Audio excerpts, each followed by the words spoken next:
एक समय था जब बृजभूषण जी उर्फ पंडित जी सोचते थे कि जब उनकी नौकरी नहीं रहेगी तब वो क्या करेंगे, कैसे समय काटेंगे। उस वक्त की कल्पना मात्र से उन्हें सिहरन हो जाती थी। लेकिन समय का चक्र ऐसा घूमा कि अब उनके पास जरा भी फुर्सत नहीं होती और उनका सारा समय एकदम सही बातों में बीत रहा है। गीता ज्ञान ने उन्हें जीवन को सही तरीके से जीना सिखा दिया है। आपसी रिश्तों से लेकर समाज के जटिल संबंधों तक को देखने का, संभालने का नया नजरिया दिया है। लोगों का विश्वास और सम्मान भी इन्हें गीता ज्ञान की बदौलत मिला है। और आप ये गीता ज्ञान सुन रहे हैं कुकू एफएम पर।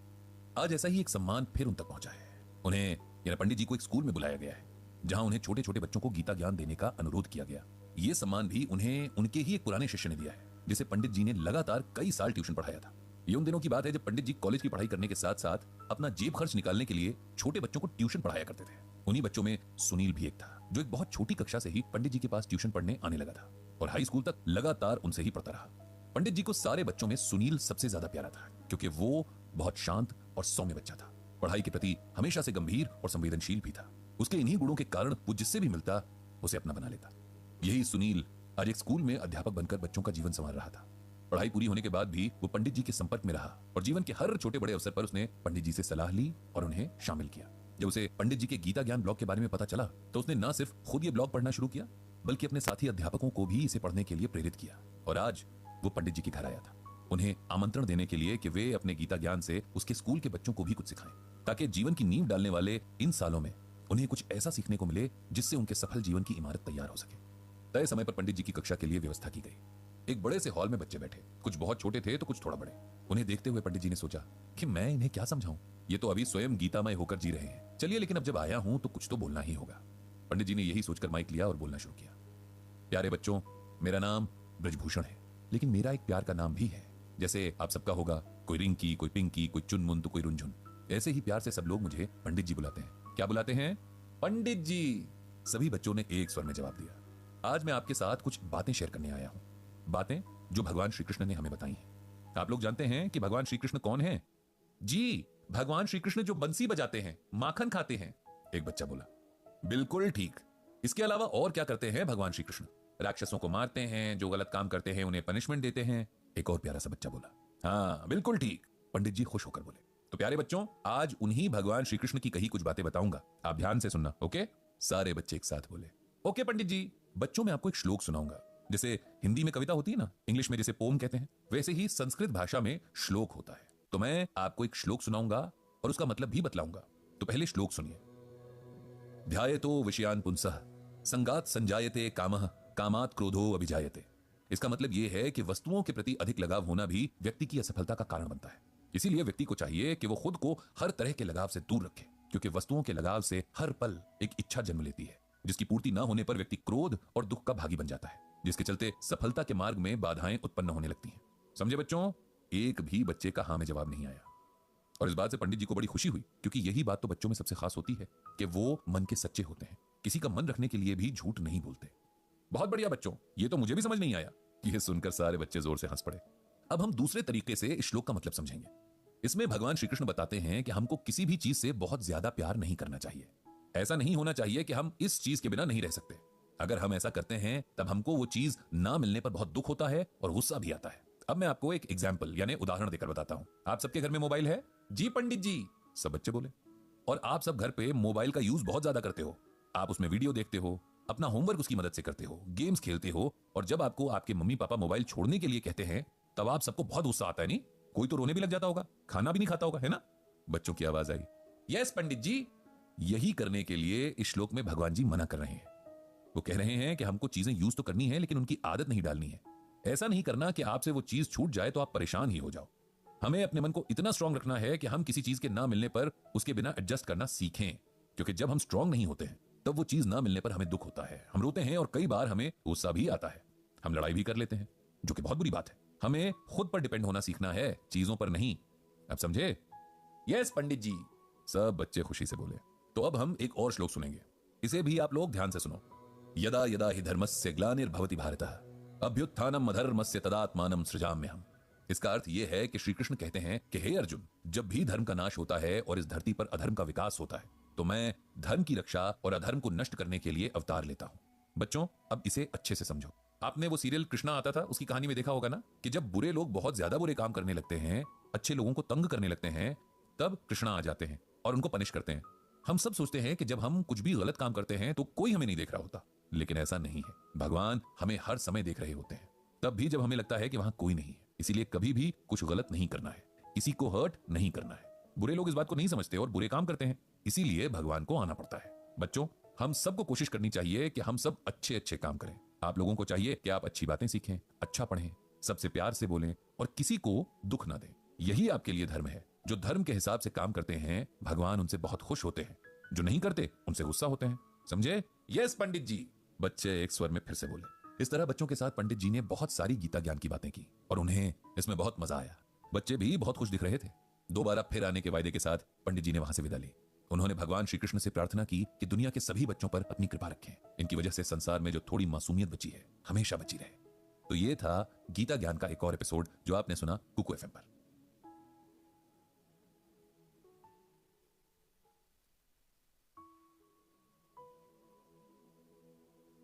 ब्रजभूषण जी जब से गीता पढ़ रहे हैं, तब से कुछ चीजों को लेकर उनकी समझ भी साफ हुई है। जैसे कि पहले अगर उनके साथ कुछ ऐसा होता जो उन्हें परेशान करता, यहां तक कि ऑफिस में होने वाली छोटी मोटी परेशानियां भी होती, तो वे अपनी किस्मत को कोसने लगते थे। जरा कुछ बड़ा दुख आ जाए तो भगवान को ताना देने लगते थे। लेकिन जब से गीता की शरण में गए हैं, उन्हें जीवन का सार समझ आ गया है। जानते हैं कि जो भी उनके साथ घट रहा है वो पिछले कर्मों का फल है। बिना भुगते वो अकाउंट सेटल नहीं होगा, इसीलिए सर झुकाकर सब सहना होगा। आखिर अपनी बोई फसल है, जैसी भी होगी शिकायत नहीं कर सकते। दोस्तों, आप सुन रहे हैं गीता ज्ञान कुकू एफएम पर। तो अब वापस आते हैं पंडित जी पर। अब तो यह हाल है कि सुख हो या दुख, पंडित जी हर सिचुएशन को दर्शक के भाव से देखते हैं। उसमें शामिल होकर भी शामिल नहीं होते। जैसे कोई व्यक्ति बारिश में तो खड़ा हो लेकिन भीगे ना। जीने की ये कला गीता ही सिखा सकती है। लेकिन ब्रजभूषण जी जानते हैं कि गीता पढ़ने से पहले भी ये आर्ट अगर वो सीखना चाहते तो सीख सकते थे। एक लाइव एग्जाम्पल उनके सामने था। लगातार कई साल वो उन्हें देखता रहा, उनसे मिलता और बात करता रहा, लेकिन तब उम्र इतनी छोटी और बुद्धि इतनी कम थी कि ये बात समझ ही नहीं आई। वो तो आप जाकर गीता पढ़ते हुए रह रहकर उनका ख्याल मन में आ जाता है, तो आंखें नम हो जाती हैं और सर इज्जत से झुक जाता है। ये कर्मयोगी थे उनके दुबे सर। कर्मयोगी मतलब जो अपने काम में पूरे मन से लगा रहता, बिना रिजल्ट की चिंता के। दुबे जी ऑफिस में पहले बॉस के रूप में मिले और अब दिल में बड़ी गहरी इज्जत के साथ एक खास जगह बनाकर रहते हैं। पंडित जी तब मुश्किल से 21 साल के रहे होंगे जब उनकी सरकारी जॉब लग गई थी।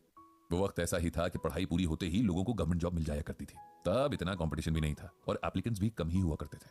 दुबे सर उनके पहले बॉस थे, या यूं कहें कि पहले स्कूल कॉलेज के बाहर पहले टीचर, जिन्होंने सही मायने में एक डिसेंट इंसान होना क्या होता है ये सिखाया था। उनकी पूरी पर्सनालिटी जैसे सिंप्लिसिटी की पहचान थी। वे बहुत पढ़े लिखे थे, अच्छी खासी पोस्ट पर थे, लेकिन घमंड जैसे उन्हें छूकर भी नहीं गुजरा था। उन्हें देखकर पंडित जी सोचा करते कि जब हर कोई खुद को जो है उससे ज्यादा ही साबित करने की कोशिश कर रहा है, ऐसे में दुबे सर के बारे में कोई भी तभी जान सकता था जब उनसे बात हो, वरना उनका रहन सहन देखकर कोई अंदाजा नहीं लगा सकता था कि उन्हें कितनी नॉलेज और एक्सपीरियंस है। पंडित जी जब ब्रजभूषण हुआ करते थे, यानी उन्हें गीता पढ़ने में इंटरेस्ट तो था, लेकिन गीता को उन्होंने अपनी लाइफ में अप्लाई नहीं किया था और उम्र भी कच्ची थी, इसीलिए बहुत सारी बातें उन्हें समझ नहीं आती थी। ये तब की बात है। उन्हें ये नहीं समझ आता था कि इतनी बड़ी पोस्ट पर होते हुए भी दुबे सर इतने डाउन टू अर्थ कैसे हो सकते हैं। उनके अंडर काम करने वाले लोग उनका कितना मजाक बनाते हैं, उनका फायदा उठाते हैं, लेकिन उन्हें जैसे कोई फर्क ही नहीं पड़ता। जब भी ऑफिस में कोई अच्छा काम होता है, तब बजाय अकेले उसका क्रेडिट लेने के सारी टीम का नाम आगे कर देते हैं। लोग हर एक बार एक ही झूठ बोलकर उनसे लीव साइन करवा लेते हैं, लेकिन वो जानकर भी अनजान बने रहते हैं। किसी के काम में गलती हो तब उसे डांटने के बजाय समझाने लगते हैं कि इस काम को ऐसे नहीं करना है। खुद पंडित जी के साथ भी कई बार ऐसा हुआ कि उनकी गलतियों पर उन्हें फटकारने के बजाय दुबे सर ने उन्हें बिठाकर काम करने का सही तरीका बताया था। दुबे सर हर किसी से बड़े अपनेपन से मिलते थे, सबके सुख दुख पूछते थे, कई बार उन कामों में भी हेल्प कर देते थे जो उनके थे ही नहीं। पंडित जी को ये बातें बड़ी हैरान करती। वो देखते कि ऑफिस के कुछ कामचोर लोग समझ न आने का बहाना करके उनके पास काम लेकर बैठ जाते हैं और दुबे सर उनका काम कराते रहते। यही लोग बाहर जाकर उनका मजाक भी बनाते हैं। अच्छा, पंडित जी को दुबे सर बहुत एनकरेज करते थे। एक तो पंडित जी ऑफिस में एज में सबसे छोटे थे, दूसरा दुबे सर के लिए बहुत रिस्पेक्ट भी रखते थे जो उनके बिहेवियर में नजर आती थी। एक बार उन्हें दुबे सर के साथ एक वर्कशॉप पर दूसरे शहर जाने का मौका मिला। रास्ते भर दोनों में खूब बातचीत हुई, दोनों के इंटरेस्ट बहुत मिलते थे। इस सफर में पंडित जी को दुबे सर के बारे में बहुत कुछ जानने को मिला, उनकी लाइफ, उनकी स्ट्रगल, बहुत कुछ। बातों बातों में पंडित जी बहुत हेजिटेशन के साथ दुबे सर से पूछ ही बैठे कि वे आखिर इतने सिंपल क्यों हैं, इतनी बड़ी पोस्ट पर होकर भी उन्हें अपनी सेल्फ रिस्पेक्ट क्यों नहीं है। दुबे सर इस बात पर पहले तो खूब हंसे और फिर हल्की मुस्कान के साथ बोले, क्योंकि मैं जानता हूं कि मैं कौन हूं। अब इस बात से तो पंडित जी और हैरान हो गए। बोले, सर ये तो सभी जानते हैं कि वो कौन है, इसमें नया क्या है। यही तो असली बात है कि हम नहीं जानते कि हम कौन है। जिस दिन हमें ये रियलाइज हो जाता है, सब इजी हो जाता है। और ये रियलाइज कैसे होता है, पंडित जी ने पूछा। गीता ज्ञान से, दुबे सर ने जवाब दिया। गीता हमें सिखाती है कि आत्मा और शरीर का रिश्ता क्या है और क्यों हमें किसी बात का, किसी काम का घमंड नहीं करना है। अब जैसे आपने क्वेश्चन किया कि मैं इतनी सिंपल लाइफ क्यों जीता हूं, मुझे हैरानी है कि जिस बात पर मुझे कॉम्प्लीमेंट मिलना चाहिए था, उस बात पर मुझसे क्वेश्चन किए जाते हैं। और आप पहले नहीं है जिसने मुझसे ये पूछा है। मेरी फैमिली के लोग तक मुझसे शिकायत करते हैं उन्हें लगता है कि मुझे अपने स्टेटस का शो ऑफ करते रहना चाहिए, अपने अंडर काम करने वाले एम्प्लॉय से थोड़ा रोब से पेश आना चाहिए। लेकिन ये सब लोग ऐसा करते हैं क्योंकि उन्हें गीता का ज्ञान नहीं है। गीता सिखाती है कि करने वाला कोई और है, हम बस एक मीडियम यानी माध्यम है। इसीलिए हमें इस बात पर कोई घमंड नहीं होना चाहिए कि हम ये हैं वो हैं, हमने ये किया वो किया। अब आते हैं आपके क्वेश्चन पर कि मैं जैसा हूं वैसा क्यों हूं। तो उसके लिए आप गीता का ये श्लोक सुनिए। अनाश्रितः कर्म फलम कार्यम कर्म करोति यः सह सन्यासी च योगी न निर्निग्ना चाक्रियाः। इस श्लोक में भगवान कृष्ण कहते हैं कि हे अर्जुन, जो मनुष्य अपने कर्मों के फल की इच्छा किए बिना कर्म करता है और अपनी जिम्मेदारी को समझते हुए अच्छे कर्म करता है, वो योगी है। जो अच्छे कर्म नहीं करता वो संत कहलाने के काबिल नहीं है। अगर मैं ऑफिस में काम करता हूं तब वो काम इसलिए नहीं होना चाहिए कि इसके बदले लोग मुझे रिस्पेक्ट दें या कोई सर्टिफिकेट दें। मुझे वो काम इसलिए करना है क्योंकि ये मेरी रिस्पॉन्सिबिलिटी है। यही बात अपनी फैमिली और सोसाइटी के लिए किए काम पर भी अप्लाई होती है। अगर मुझसे किसी ने हेल्प मांगी, चाहे किसी भी इंटेंशन से मांगी, मेरा कर्म है कि मैं अगर वो कर सकता हूं तो उसे हेल्प करूं और भूल जाऊं। जितना हो सके अच्छे कर्म करूं, ऐसे कर्म जिससे कोई हर्ट ना हो, किसी का बुरा ना हो। बस अगर इस छोटी सी बात को भी हम अपनी लाइफ का एम बना लें तो संत बन जाएंगे। गीता हमें यही सिखाती है। शायद यही वो मोमेंट था जब पंडित जी को सही मायने में गीता की तरफ मुड़ने का मोटिवेशन मिला। दुबे सर ने कितनी सिंप्लिसिटी के साथ इतने डीप मैसेज को समझा दिया था। अगर एक श्लोक इतना कुछ सिखा सकता है तो सोचिए पूरी गीता तो जाने क्या क्या सिखा देगी और हमें ये क्या से क्या बना देगी। पंडित जी को यह भी तभी समझ आ गया था कि इस टाइम की जरूरत गीता को एकदम सिंपल और प्रैक्टिकल लैंग्वेज में लोगों तक पहुंचाना है ताकि लोग इसे समझें और लाइफ में अप्लाई भी करें। दुबे सर के लिए पंडित जी के दिल में एक बहुत बड़ी जगह बन चुकी थी। वो उनके टीचर थे, ऐसे टीचर जिन्होंने जिंदगी जीने का सही मेथड बस एक श्लोक में समझाकर आगे की मीनिंगफुल लाइफ की राह दिखा दी थी। तो ये था गीता ज्ञान का एक और एपिसोड कुकू एफएम पर।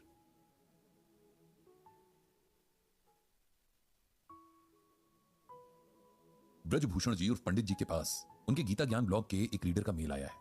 मेल्स तो उन्हें दिन भर में कम से कम 4-5 आ ही जाते हैं, जिनमें कभी गीता ज्ञान से जुड़े क्वेश्चंस तो कभी किसी प्रॉब्लम का गीता ज्ञान के जरिए सोल्यूशन ढूंढने की बात होती है। लेकिन ये मेल बाकियों से कुछ अलग है। इसमें प्रॉब्लम तो है और सोल्यूशन ढूंढने की चाह भी है, लेकिन साथ में एक ऐसा सवाल भी जो कभी ना कभी हर किसी के दिमाग में आता ही है। ये सवाल इंसान कभी खुद से तो कभी अपने क्लोज लोगों से पूछता है और मोस्टली जिस भी भगवान को मानता है उनसे भी पूछता है। सवाल क्या था ये जानने के लिए आपको उसके मेल को सुनना होगा, पर उससे पहले ये जान लीजिए कि आप सुन रहे हैं गीता ज्ञान कुकू एफएम पर। तो अब जानते हैं उस मेल में क्या था। पंडित जी, आपको ये मेल लिखते हुए मैं बहुत डिस्टर्ब्ड हूं। इतना डिस्टर्ब्ड कि मेरा किसी से बात करने का मन ही नहीं है, लेकिन फिर भी मुझे किसी ने आपके ब्लॉग की कुछ बातें व्हाट्सएप पर भेजी और मुझे लगा कि जब आपके अकॉर्डिंग गीता में हर सवाल का जवाब है तो मुझे भी मेरा जवाब मिल ही जाएगा। मेरा नाम राजेश है, मैं लगभग 55 साल का हूं, शादीशुदा हूं, एक बेटा है और बाय प्रोफेशन एक केमिस्ट हूं।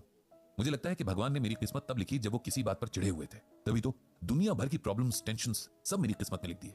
मेरा पूरा बचपन टेंशन में बीता। मेरा बड़ा भाई पढ़ाई में अच्छा था, स्पोर्ट्स में भी हमेशा फर्स्ट आता था, एक्स्ट्रा करिकुलर एक्टिविटीज में भी हमेशा पार्टिसिपेट करता। पेरेंट्स का वो आइडियल बेटा था। फिर हो गया मैं, यानी राजेश, जिसमें अपने बड़े भाई जितने टैलेंट तो क्या उसके टैलेंट का 10वां हिस्सा भी नहीं था। मैं बहुत एवरेज स्टूडेंट था। स्पोर्ट्स के नाम से मुझे चिढ़ थी और डांस ड्रामा के नाम पर मुझे घबराहट होने लगती थी। मेरे पेरेंट्स को खुद भी इस बात की बहुत टेंशन रहती थी कि उनका दूसरा बेटा उनके बड़े बेटे जितना इंटेलिजेंट नहीं है, और वो इस टेंशन को हर दिन मुझ पर भी थोपते रहते थे। हर वक्त के कंपैरिजन ने मुझे इतना डिस्टर्ब कर दिया था कि मैं अपने भाई से ही नफरत करने लगा था। मेरे पेरेंट्स को कभी यह समझ नहीं आया कि मैं एक इंडिविजुअल हूं, मेरी अपनी कैपेसिटी और लिमिट्स हैं। मैं अपने भाई जैसा नहीं हो सकता और मेरी भी कुछ अलग क्वालिटीज हो सकती हैं। इस सब से मैं इतना फ्रस्ट्रेट हो गया था कि एक बार तो मैंने घर से भाग जाने की भी ठान ली। वो तो बस स्टेशन पर पड़ोस के एक अंकल ने मुझे देख लिया और अपने साथ घर ले आए। लेकिन उसके बाद मेरे घर वालों का टॉर्चर और भी बढ़ गया। फिर उन्हें मैं एक आवारा लड़का भी लगने लगा था। इस तरह मेरे बचपन का सबसे कीमती टाइम वेस्ट हो गया। किसी तरह स्कूल की पढ़ाई पूरी की और मैंने फार्मेसी का कोर्स करना चाहा तो मम्मी पापा को इसमें भी दिक्कत हो गई। कहां तो उनका बड़ा बेटा मेडिकल की पढ़ाई कर रहा था और कहां छोटा बेटा दवाइयों की दुकान खोलकर एक दुकानदार बनने जा रहा था। उनके इस बिहेवियर ने मुझे बहुत कठोर बना दिया था। अब मैंने ठान लिया कि चाहे कुछ भी हो जाए मुझे यही कोर्स करना है। मम्मी पापा फीस के पैसे दें तो ठीक, नहीं तो मैं पहले छोटी मोटी जॉब करूंगा और फिर कोर्स करूंगा। पेरेंट्स ने पैसे नहीं देने थे तो नहीं दिए, इसीलिए मैंने मार्केट की एक केमिस्ट शॉप में अपने लिए काम ढूंढ लिया। मुझे इस फील्ड में कोई नॉलेज और एक्सपीरियंस तो था नहीं, इसीलिए दवाइयां पैक करने का काम मिला। ये दुकान पड़ोस के एक भैया की थी और मैंने उनसे कहा था कि मेरी सैलरी अपने पास ही जमा करके रखें। जिस दिन मेरी फीस के पैसे जमा हो जाएंगे मैं उनसे ले लूंगा। घर में माहौल तो वैसे ही खराब था, इसीलिए वहां रहने का मेरा मन नहीं करता था और अब जॉब की वजह से बस सोने के लिए ही घर जाता था। मेरे पेरेंट्स अब मुझसे हर तरह की उम्मीद छोड़ चुके थे, इसीलिए उन्हें कोई फर्क नहीं पड़ता था कि मैं कहां हूं। 2 साल बीत गए और मेरे कोर्स की फीस जमा होने में बस 2 महीने की देरी थी कि यहां भी किस्मत ने धोखा दे दिया। दुकान के मालिक जो मेरे पड़ोस वाले भैया थे, उनकी एक एक्सीडेंट में डेथ हो गई और उनके बाद उनके बच्चों ने मेरी बात का यकीन ही नहीं किया कि मेरी 2 साल की सैलरी उनके पास जमा थी। मैंने रिटर्न में तो कुछ लिया नहीं था, इसीलिए इस बात का कोई प्रूफ मेरे पास नहीं था। अब मैं खाली हाथ था, मेरा दिल टूट चुका था और मैं ये तकलीफ किसी से शेयर भी नहीं कर सकता था। मैं अक्सर सोचता था कि मेरी लाइफ में इतनी प्रॉब्लम्स क्यों हैं, लेकिन तब एज भी कम थी और फ्यूचर के लिए कुछ होप्स भी बाकी थी, इसीलिए इस ख्याल को ज्यादा देर तक खुद पर हावी नहीं होने देता था। केमिस्ट शॉप में 2 साल काम करने के बाद मुझे इस काम की डिटेल्स तो पता चली चुकी थी, बस मेरे पास वो डिग्री नहीं थी जो इसे चलाने के लिए जरूरी होती है। एक बार बातों बातों में मेरे एक दोस्त ने बताया कि अब 2 साल के डिप्लोमा वाले भी केमिस्ट शॉप खोल सकते हैं और डिप्लोमा की फीस भी कम है। इस बात से मुझे एक नई हिम्मत मिली और मैंने आखिरी बार अपने पेरेंट्स से बात करने की कोशिश की, लेकिन उनका जवाब वही था जो 2 साल पहले था। उन्हें अपने बेटे को दुकानदार बनते देखने में कोई इंटरेस्ट नहीं था। अब मेरे पास कोई चारा नहीं था, तो मैंने अपना कोर्स करने के लिए अपने ही घर में चोरी की और इसका गिल्ट सारी जिंदगी मेरे मन में रहेगा। कोर्स पूरा करने के बाद अब मैं फिर से खाली था। मेरे पास फूटी कौड़ी भी नहीं थी कि मैं अपना काम शुरू कर सकूं। मैंने फिर से एक फार्मा कंपनी में काम करना शुरू कर दिया। बहुत मेहनत और ईमानदारी से काम करता था, ओवर टाइम भी करता था कि किसी तरह पैसों का अरेंजमेंट हो जाए और मैं खुद का काम शुरू करूं, लेकिन इसमें बहुत टाइम लगने वाला था। मेरा बड़ा भाई अब तक डॉक्टर बन चुका था। मेरे पेरेंट्स ने उसे बहुत सपोर्ट किया और अब उसका खुद का क्लिनिक था। यह देखकर मैंने भी अपने हिस्से के पैसे मांगे और एक बार फिर अपनी इंसल्ट ही कराई। अब मैं अपनी नौकरी में रम गया। वहीं मुझे एक लड़का मिला जो बिल्कुल मेरी तरह सोचता था। हमारी गहरी दोस्ती हो गई और हमने लोन लेकर अपनी केमिस्ट शॉप खोलने का सोचा। उसके पास कुछ प्रॉपर्टी थी जिसके बेस पर लोन पास हो गया था और आखिर हमारा सपना पूरा हुआ। काम सही से चल रहा था कि मेरे फादर की तबीयत खराब रहने लगी। मेरा भाई पैसे तो बहुत कमा रहा था, लेकिन पेरेंट्स के लिए उसके पास टाइम नहीं था। माँ ने मुझे ही कभी ताने देकर तो कभी इमोशनल ब्लैकमेल करके उनकी सेवा में लगा दिया। फादर की हालत देखकर मुझे बहुत दया आती थी। मैं पिछली सारी बातों को भूलकर उनकी सेवा में लग गया था। उनकी मेडिसिन से लेकर उनको वॉक कराना, शेव करवाना, ये सब काम मैं खुद करता था। 1 साल बाद फादर की डेथ हो गई और जाते हुए वो अपनी बची हुई सारी प्रॉपर्टी और सेविंग्स मेरे भाई के नाम कर गए। मुझे अपने फादर से प्यार के 2 शब्द तक नहीं मिले। एक बार फिर मैंने अपने आप से सवाल किया कि आखिर मेरी क्या गलती थी जो मेरी लाइफ में ये सब होता है। खैर, टाइम के साथ मेरा काम ठीक से चल गया। हम पार्टनर्स अलग हो गए और हमने अपनी अपनी शॉप्स खोल ली। लाइफ थोड़ा ट्रैक पर आई तो मैंने अपनी एक दोस्त से शादी भी कर ली। जब सब सही होना शुरू हुआ था कि तभी सब खराब होना भी शुरू हो गया। शॉप पर एक लड़के की लापरवाही से मेरी शॉप में एक्सपायर्ड मेडिसिन पकड़ी गई और शॉप बंद हो गई। एक बार फिर मैं प्रॉब्लम में था, कोई सोल्यूशन समझ नहीं आ रहा था। वाइफ ने हौसला दिया, उसकी ज्वेलरी बेची और अपनी शॉप का केस लड़ा। किसी तरह शॉप फिर से खुल गई। मेरा बेटा बहुत समझदार है, मैंने कभी उस पर कोई प्रेशर नहीं डाला। उसे उसके हिसाब से पढ़ने और जीने दिया। आज वो बहुत अच्छी जॉब पर है। अब जब लाइफ में सब कुछ सेटल हो रहा था तो कल ही मेरी वाइफ को कैंसर डायग्नोज हुआ है। ऐसा लग रहा है कि जैसे मेरे सब्र का बांध टूट जाएगा। आखिर मेरी क्या गलती थी जो मेरी लाइफ में इतनी प्रॉब्लम्स आई और कभी सुकून से मैं रह ही नहीं पाया। मैंने तो कभी किसी का बुरा नहीं किया, फिर मेरे साथ ही ऐसा क्यों? पंडित जी, आप ही इस सवाल का जवाब दीजिए। पंडित जी ने सारी कहानी पढ़ी, समझी और जवाब में गीता का यह श्लोक लिख कर दिया। प्रकृतिम स्वामवष्टभ्यः विसृजामि पुनः पुनः भूतग्रामिमं कृत्स्नम वशम प्रकृतेर्वशात्। इस श्लोक में भगवान श्री कृष्ण कहते हैं कि मैं इस सारी प्रकृति को वश में करके बार बार बनाता हूं और यहां सभी प्राणियों को उनके कर्मों के अनुसार जन्म देता हूं। हम सब ये बार बार भूल जाते हैं कि आत्मा एक शरीर से दूसरे शरीर में जाती है, हर बार पिछले जन्म के अच्छे बुरे कर्मों का भार साथ लेकर। इन अच्छे बुरे कर्मों का हिसाब हमें चुकाना ही पड़ता है। अकाउंट तो सेटल करना ही पड़ेगा ना। इस बात को ऐसे समझिए कि कई बार किसी से हमें बिना जान पहचान के भी लगाव महसूस होता है, जैसे हम उन्हें पहले से जानते हो, और किसी से बिना बात के नेगेटिव वाइब्स आने लगती हैं। कहीं ना कहीं ये हमारे पिछले जन्मों के ही एक दूसरे के प्रति किए कर्म है। भगवान हमारे साथ कोई दुश्मनी नहीं रखते कि हमारी किस्मत में दुख लिखें। ये तो हमारे खुद के कर्म हैं जो हमारा भाग्य बनते हैं। आपने बहुत संघर्ष किया है, लेकिन अब ये सोचकर खुद को मजबूत कीजिए कि ये सब पिछले जन्मों के कर्म थे। अब आगे सब सही होगा, ईश्वर आपको शक्ति दे। ये कहकर पंडित जी ने मेल भेज दिया और इस तरह से गीता ज्ञान का ये एपिसोड भी कुकू एफएम पर खत्म होता है।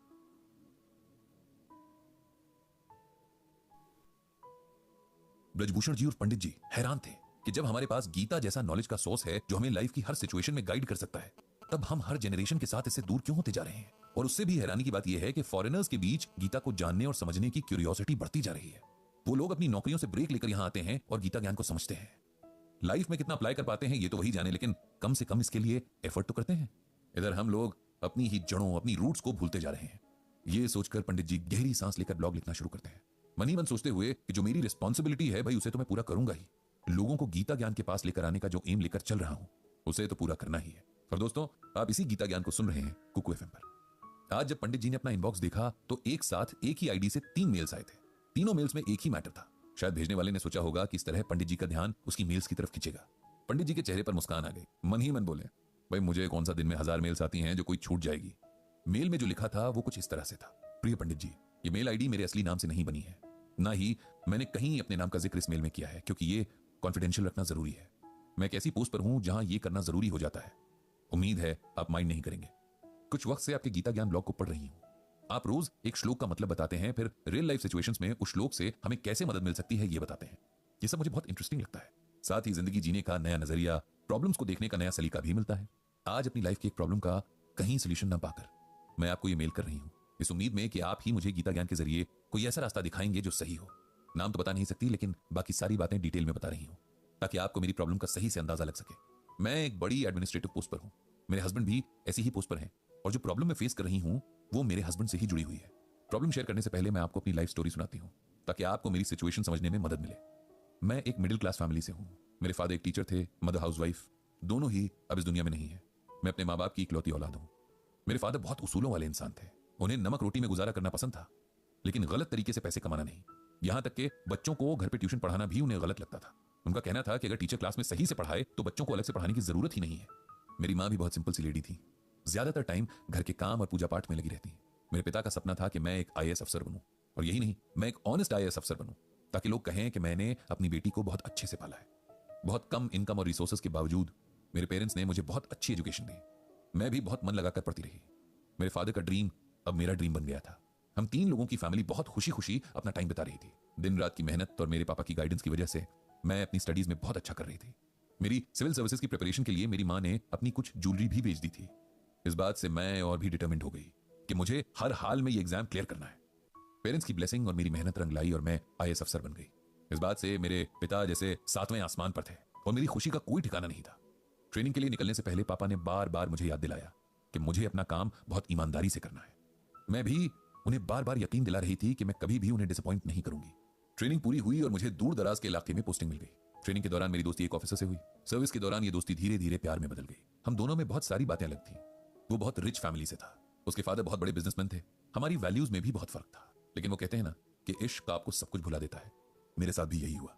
जब हमने शादी का प्लान किया तो मैंने अपने पेरेंट्स को बताया। मेरे फादर को वैसे तो कोई एतराज नहीं था, बस उनका ये कहना था कि हम जिस माहौल में, जिन वैल्यूज के साथ बड़े होते हैं, उनका असर हमारी लाइफ के हर हिस्से में पड़ता है। कहीं ऐसा ना हो कि तुम दोनों के डिफरेंसेस तुम्हारी शादी को भी अफेक्ट करें।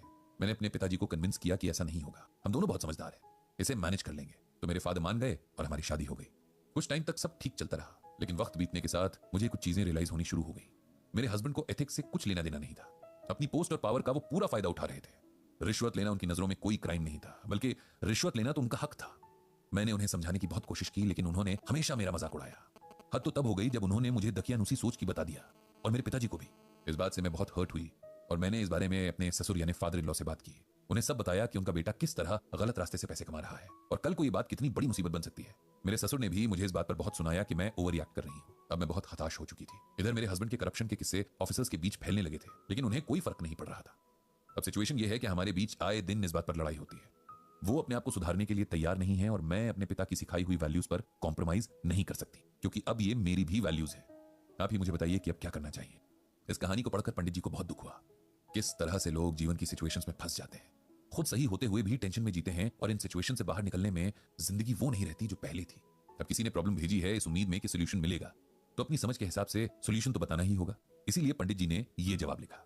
आपकी सिचुएशन में समझ रहा हूं, सही होते हुए भी आप सफर कर रही हैं, इस बात का मुझे अफसोस है, लेकिन हमें कुछ ना कुछ डिसीजन तो लेना ही होगा। इसीलिए अपनी समझ के आधार पर आपको गीता का ये श्लोक भेज रहा हूं। आप इसे समझो, और अगर इससे कोई मदद मिले तो अपने जीवन में आगे बढ़ो। श्लोक इस तरह से है। नियतम कुरु कर्म त्वम कर्म ज्यायो ह्यकर्मणः शरीर यात्रापि च तेन प्रसिद्ध येद कर्मणः। इसका अर्थ इस तरह है कि तू शास्त्रों में बताए गए अपने धर्म के अनुसार कर्म कर, क्योंकि कर्म न करने की अपेक्षा कर्म करना श्रेष्ठ है, तथा कर्म न करने से तेरा शरीर निर्वाह भी नहीं सिद्ध होगा। इसे सिंपल वर्ड्स में समझाएं तो इसका मतलब कुछ यूं है। भगवान श्री कृष्ण अर्जुन को समझाते हैं कि हर मनुष्य को अपने अपने धर्म के अनुसार काम करना चाहिए। जैसे स्टूडेंट्स का काम है पढ़ाई करना, सोल्जर्स का काम है देश की रक्षा करना। जो लोग अपना काम ठीक से नहीं करते, उनसे अच्छे वो लोग होते हैं जो अपने धर्म के अनुसार काम करते हैं, क्योंकि बिना काम किए तो शरीर का पालन पोषण करना भी संभव नहीं है। जिस व्यक्ति की जो भी ड्यूटी तय है उसे वो पूरी करनी ही चाहिए। आप जानती हैं कि आपका काम क्या है। आपका काम है जो आपके अकॉर्डिंग सही है उस रास्ते पर चलना, जो गलत है उसे रोकना, समझाना और सही रास्ते पर लाने की कोशिश करना। अगर इसमें आपको अपनों की नाराजगी झेलनी पड़े तब भी अपने रास्ते से नहीं हटना चाहिए, क्योंकि सही और गलत इंसान देकर डिसाइड नहीं होता। इसीलिए अपना काम कीजिए। हो सकता है इसका रिजल्ट अच्छा ना हो, लेकिन आपको इस बात का सेटिस्फैक्शन हमेशा रहेगा कि आपने काम ठीक से किया। अगर बहुत कोशिश के बाद भी कोई सुधरना ना चाहे तो फिर उसे उसके हाल पर छोड़कर आगे बढ़ने में ही समझदारी है। भगवान श्री कृष्ण आपको सही राह पर चलने की शक्ति दें। ये लिखकर पंडित जी ने मेल सेंड कर दी। तो ये था गीता ज्ञान का एक और एपिसोड कुकू एफएम पर।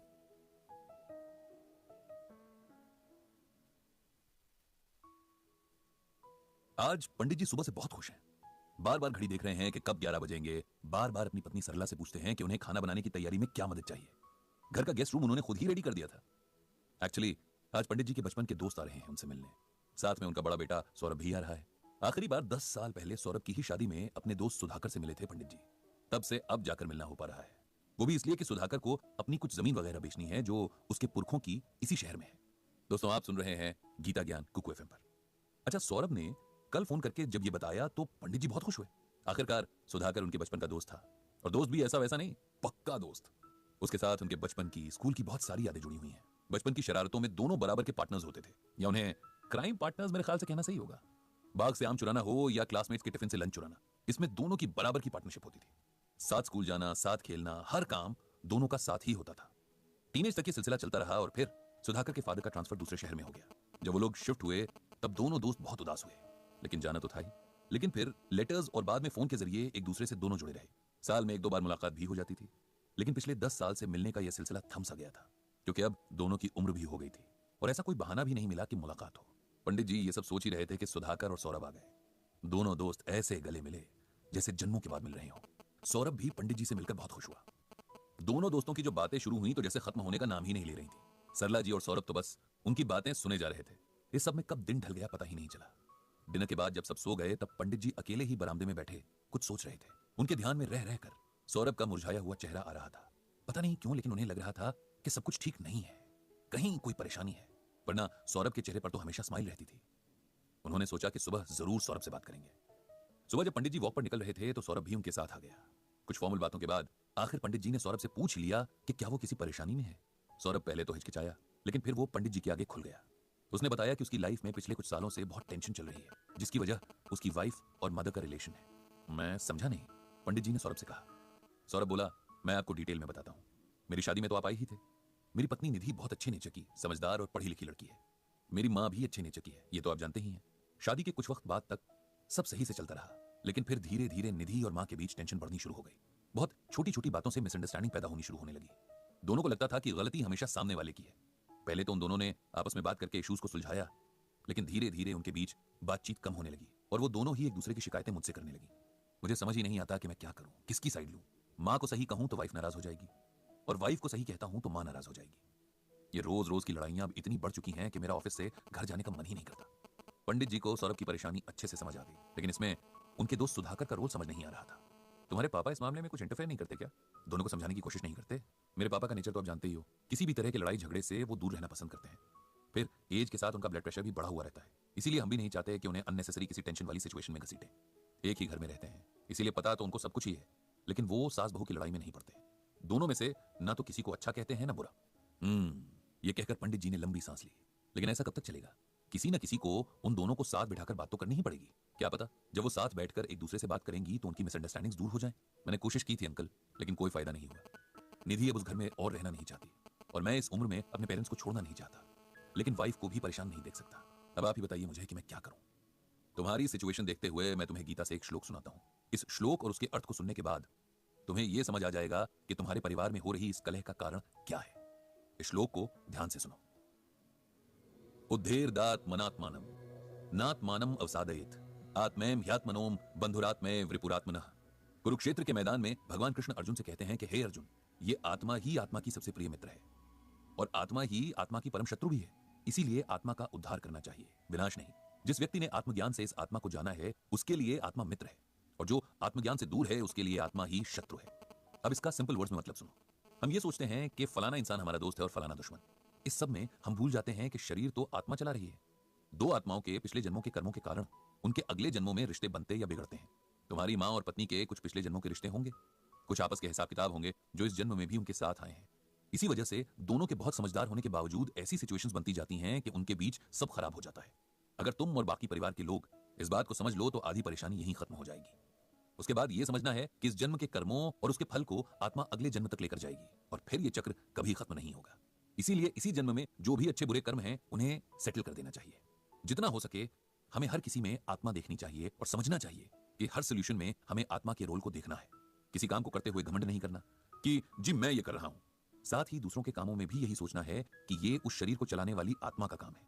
इसी तरह से सोचेंगे तो अगले व्यक्ति के प्रति गुस्सा या नफरत नहीं होगी। तुम्हारी पत्नी और मां के रिलेशन में जो भी हो रहा है वो इसी अज्ञान के कारण हो रहा है। अगर तुम उन्हें गीता ज्ञान को सही तरीके से समझा सको तो शायद उन्हें अब समझ भी आ जाएगा। सौरभ ने पंडित जी की बातें बड़े ध्यान से सुनी और समझने की कोशिश भी की, लेकिन यह सब उसके लिए बिल्कुल नया था। क्योंकि उसने इससे पहले कभी गीता ज्ञान को इतना सीरियसली सुना या पढ़ा नहीं था। पंडित जी ये बातें जानते थे, इसीलिए उसे गीता को पढ़ने के लिए कहा और जहां समझ ना आए तो उनसे पूछने को कहा। सौरभ ने भी हामी भरी और दोनों घर आ गए और पंडित जी ने भगवान श्री कृष्ण से सबके जीवन में शांति की प्रार्थना की। इस तरह से गीता ज्ञान का ये एपिसोड जो आप कुकू एफएम पर सुन रहे हैं यहीं खत्म होता है। ब्रिजभूषण जी उर्फ पंडित जी आज उस जगह गए थे जहां जाने से हर इंसान डरता है, जहां के बारे में कहा जाता है कि वहां हर कोई मोह माया से छूट जाता है। ये जगह शमशान कहलाती है, इंसान की जर्नी ऑफ लाइफ की लास्ट डेस्टिनेशन। आप सुन रहे हैं गीता ज्ञान कुकू एफएम पर। ब्रिजभूषण जी यानी पंडित जी वहां क्यों गए थे? भाई एक पड़ोसी की डेथ हुई थी, इसलिए अपना फर्ज निभाने गए थे। वैसे तो पड़ोसी काफी बुजुर्ग थे, अच्छी खासी जिंदगी और भले पूरे परिवार का सुख देखकर गए थे, लेकिन मृत्यु कितनी भी बड़ी उम्र में हो, अपनों को कौन जाने देना चाहता है। उनकी फैमिली के बच्चे बड़े सब रो रहे थे। पंडित जी ने भगवान श्री कृष्ण से उन्हें समझ और शक्ति देने की प्रार्थना की। घर लौटते हुए पंडित जी को एक बात याद आ गई। बात तब की थी जब पूरे देश को कोरोना की सेकंड वेव ने अपनी चपेट में ले रखा था। हर तरफ मौत का तांडव चल रहा था। शायद ही कोई ऐसी फैमिली बची थी जिसने कोई अपना न खोया हो। पंडित जी के भी कई रिलेटिव्स, नेबर्स और जानने वाले इस बीमारी के कारण चल बसे थे। दिन रात एम्बुलेंस इधर से उधर भागती रहती और हर रोज कोई ना कोई बुरी खबर मिल ही जाती। उन दिनों तो पंडित जी का इनबॉक्स जैसे दर्द भरी कहानियों से भर गया था। लोग सलाह मांगते कि कैसे अपना दुख कम करें। कोई पूछता कि इस भयानक टाइम में कैसे खुद को डिप्रेशन में जाने से रोकें। कोई तो यहां तक पूछ लेता कि ये वक्त कब बीतेगा। जितना हो पाता पंडित जी उतना लोगों को समझाने, उनका दुख बांटने की कोशिश करते, उन्हें गीता ज्ञान के जरिए लाइफ और डेथ की सच्चाई समझाते। लेकिन सच तो यही था कि इतने दुख के माहौल में वो खुद भी बेचैन होने लगे थे। इन्हीं मेल्स के बीच एक ऐसा मेल था जिसने पंडित जी की आंखों में भी आंसू भर दिए थे। लिखने वाले को समझाने से पहले उन्हें खुद को समझाना पड़ा था, खुद गीता पढ़नी पड़ी थी। आखिर थे तो वो भी इंसान ही, चाहे कितना भी समझा लें, भावनाओं के आगे ज्ञान कभी कभार छोटा पड़ ही जाता है। ये मेल एक लड़के का था जिसने कोविड की वजह से अपनी मां खो दी थी, मां जो उसके लिए सब कुछ थी। ये मेल कुछ इस तरह था। पंडित जी, आज मैं जितना डिप्रेस्ड हूं शायद पहले कभी नहीं हुआ। इस दुख को एक्सप्रेस करने के लिए मेरे पास शब्द तक नहीं है, और अगर होते भी तब भी कोई सुनने वाला नहीं है। मेरी लाइफ में एक ऐसी इंसान थी जो बिना बोले ही मेरा मूड समझ जाती थी। मेरी आवाज में अगर जरा सी उदासी होती तो वो एक बार में ही पकड़ लेती थी। वो मेरी मां थी, उसकी वजह से ही मैं था। अब वो नहीं है तो लगता है मेरा होना भी बेकार है। पंडित जी, मेरा नाम विपिन है, मैं 25 साल का हूं। मैं एक होटल में काम करता हूं। मेरी फैमिली में बस मैं और मेरी मां ही थे। वैसे देखा जाए तो मेरी काफी बड़ी फैमिली है, जिसमें मेरे पापा, दादी, चाचा, चाची और उनके बच्चे भी हैं। लेकिन ये फैमिली बस नाम के लिए है, क्योंकि इन्हें पिछले कई साल से मुझसे और मेरी मां से कोई मतलब नहीं रहा। उसके पीछे भी एक लंबी कहानी है। दरअसल मेरी मां बड़े गरीब घर से थी। उनके पिता ने छोटी एज में ही मेरे फादर से उनकी शादी करवा दी। मेरे पापा का डेयरी बिजनेस था और सही मायने में देखा जाए तो उन्हें वहां काम करने के लिए एक दिन रात के नौकर की जरूरत थी, जो सैलरी भी ना लेता और बिना कंप्लेंट के काम भी कर लेता। मेरी मां की शक्ल में उन्हें वो नौकरानी मिल गई थी। मेरे पापा का नेचर बहुत खराब था, और खराब नेचर वाले कभी भी बिजनेस में अच्छा नहीं कर सकते। बिजनेस भी डूबने लगा था। शराब तो पहले से ही पीते थे, अब दिन रात शराब में ही डूबे रहते। नशे में मेरी मां को बहुत मारते। वो बेचारी दिन रात काम भी करती और मार भी खाती। सब कुछ चुप रहकर सहती, क्योंकि उसे मेरी फिक्र रहती। मैं तब इतना बड़ा हो गया था कि आसपास क्या हो रहा है ये मुझे समझ आने लगा था। मैं अपनी मां के लिए बहुत बुरा फील करता। कभी कभी मेरा मन करता कि मैं अपने फादर को पीट दूं, लेकिन मेरी मां मुझे हमेशा समझाती कि चाहे जैसे भी हैं वो मेरे फादर हैं, मुझे उनकी रिस्पेक्ट करनी चाहिए। पर सच ये है कि मैं कभी अपने फादर की ना तो रिस्पेक्ट कर पाया, ना उनसे प्यार कर पाया। पापा की नशे की लत बढ़ने के साथ ही उनका मां के साथ बिहेवियर भी खराब होता जा रहा था। हालात यहां तक खराब हो गए थे कि मां को वहां से निकलना पड़ा, क्योंकि अब वहां उसकी जान को खतरा हो गया था। नाना जी के घर के हालात पहले ही बहुत खराब थे, फिर उनकी डेथ के बाद तो मां और मुझे वहां कोई पूछने वाला भी नहीं था। अब हम दोनों के आगे रोटी और छत की समस्या आ गई थी। मां ने अपनी जो कुछ थोड़ी बहुत ज्वेलरी थी वो बेची और एक किराए के कमरे और सिलाई मशीन का इंतजाम किया। मुझे जितना याद है उसमें बस मेरी स्ट्रगल करती मां है। छोटी छोटी चीजों के लिए दिन रात मेहनत करती मां है। किसी तरह मेरी मां ने मुझे पढ़ाया लिखाया। इसी बीच मेरे फादर या किसी और फैमिली मेंबर ने हमारी खबर तक नहीं ली। मेरी स्कूल की स्टडीज कंप्लीट होने के बाद मैंने भी ट्यूशंस लेना शुरू कर दिया था। साथ साथ मेरी कॉलेज की पढ़ाई भी चल रही थी। लगातार सिलाई के काम ने मां की आंखों को कमजोर कर दिया था। उन्हें धुंधला दिखना शुरू हो गया था। मैं कई बार कहता कि डॉक्टर को दिखा देते हैं, लेकिन वो कहती कि जब तेरी नौकरी लगेगी तब वो खुद किसी बड़े डॉक्टर के पास चली जाएगी। पढ़ाई कंप्लीट हुई और मुझे एक होटल में मैनेजर की नौकरी मिल गई। मां बहुत खुश थी। उसके इतने सालों की मेहनत अब जाकर सफल हुई थी। मैं भी अपनी मां को जितना शुक्रिया कहूं कम ही होगा। वो मुझे बहुत बुरे माहौल से निकाल कर ले आई थी। उसने अपनी हर खुशी, अपने हर सुख को किनारे रखकर हमेशा मेरे लिए सोचा और मुझे इस काबिल बना दिया कि मैं इस सोसाइटी में सर्वाइव कर सकूं। अब सब ठीक होने वाला था। मेरी मां के आराम करने के दिन आए थे। उनकी स्ट्रगल्स का इनाम उन्हें मिलने का टाइम आया था, पर उसकी किस्मत में तो कुछ और ही लिखा था। पता नहीं कैसे उसे कोविड हो गया और एक हफ्ते के अंदर ही वो कोविड से लड़ाई हार गई। उसकी बॉडी पहले से ही इतनी वीक थी कि झेल नहीं सकी। मैंने अपनी 2-3 महीने की सैलरी से पैसे बचाकर मां की आंखों के ट्रीटमेंट के लिए सब अरेंजमेंट कर लिया था, लेकिन अब मां ही नहीं रही। आखिरी बार उसे देख तक नहीं पाया। मुझे लगता है कि मां के बिना मैं जी नहीं पाऊंगा। मुझे यह सब बेकार लगता है। पंडित जी को इस कहानी ने दुखी कर दिया। हालांकि वो जानते हैं कि मौत ही जीवन का सबसे बड़ा सच है, लेकिन कुछ सच्चाइयां इतनी कड़वी होती है कि उन्हें देखने का मन ही नहीं करता। पंडित जी दिल से चाहते थे कि विपिन के मन को हिम्मत मिले, इसीलिए उन्होंने मेल में गीता का ये श्लोक लिखकर भेजा। प्रिय विपिन, तुम्हारी भावनाओं को मैं समझता हूं, लेकिन सच को भी जितनी जल्दी हो सके एक्सेप्ट कर लेना चाहिए। गीता में भगवान श्री कृष्ण अर्जुन से कहते हैं, न जायते म्रियते वा कदाचिन्नायम भूत्वा भविता वा न भूया, अजो नित्यः शाश्वतोऽयं पुराणो न हन्यते हन्यमाने शरीरे।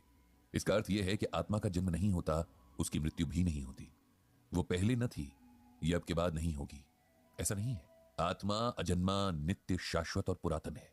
शरीर का नाश होने पर भी आत्मा का नाश नहीं होता। हे अर्जुन, आत्मा को शस्त्र काट नहीं सकते, अग्नि जला नहीं सकती, पानी भिगो नहीं सकता और हवा सुखा नहीं सकती।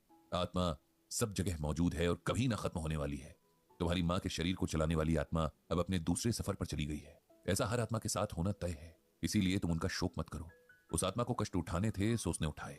अब हम परमात्मा से प्रार्थना कर सकते हैं कि उनके इस जन्म के अच्छे कर्मों का फल उन्हें अगले जन्म में दे और उन्हें कष्ट न हो। तुम्हें उस आत्मा को सम्मान देते हुए उसके लिए प्रार्थना करनी चाहिए। अगर तुम अपनी मां की मौत का शोक मनाते हुए अपनी जिंदगी सही से नहीं जियोगे तो तुम अपनी मां के संघर्षों की डिसरिस्पेक्ट करोगे। वो सारी जिंदगी तुम्हें खुश रखने के लिए जीती रही और अब तुम दुखी होकर उनके सारे एफर्ट्स को बेकार कर रहे हो। गीता पढ़ो, इसमें भगवान श्री कृष्ण ने जीवन और मृत्यु के बारे में हमें बहुत कुछ समझाया है। उसे समझो। मैं भगवान श्री कृष्ण से प्रार्थना करूंगा कि तुम्हें शक्ति और शांति मिले। और इसी के साथ कुकू एफएम पर गीता ज्ञान का एक और एपिसोड समाप्त होता है।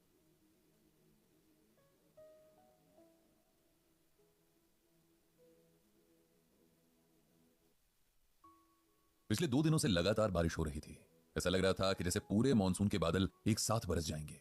सिर्फ बारिश होती तो फिर भी ठीक होता, लेकिन बारिश के साथ जो बिजलियां कड़क रही थीं और बीच बीच में जो तेज हवाएं चल रही थीं, वो माहौल को बहुत डरावना बना रही थी।